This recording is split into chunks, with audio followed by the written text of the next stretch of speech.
हो? अच्छी है। अच्छी है सब। मुझे पता आप कहानी सुना रहे हैं। आपको कैसे लगता है मैं मैं कहानी नाम मोबाइल देख ली? इसकी कहानी चींटी और कबूतर की। हाँ।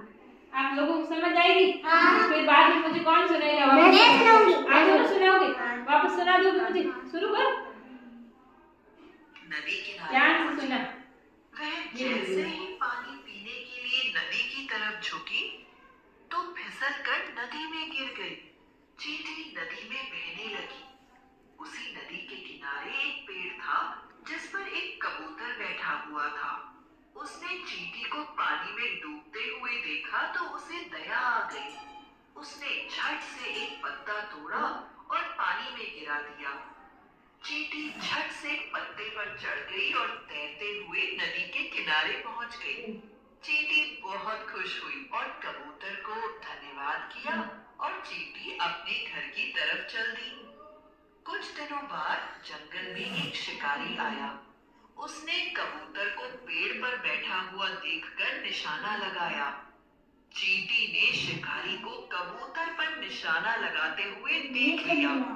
चींटी झट से शिकारी के पास पहुंची और शिकारी के पैरों में जोर से काटा। शिकारी चिल्लाने लगा और उसका निशाना चूक गया। आवाज सुनते ही कबूतर आसमान की तरफ उड़ गया। कबूतर ने उड़ते उड़ते चींटी को धन्यवाद किया। शिक्षा: विपत्ति के समय जो हमारे काम आता है वही हमारा सच्चा मित्र होता है। ये कहानी किस किस को समझ आई? आपको आई? आप मुझे सुनाओ। पहले इसे सुनाओ।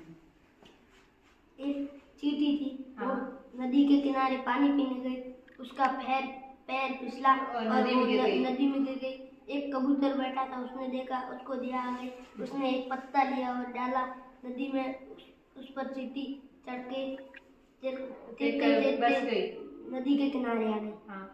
फिर बाद में एक दिन एक जंगल में शिकारी आया और कबूतर पर निशाना लग गया। तभी चींटी ने देख लिया। चींटी ने उसको पैर काटा और चींटी ने उसका पैर काटा और निशाना चूक गया। कबूतर उड़ गया और चींटी को धन्यवाद किया। धन्यवाद किया। बहुत अच्छा।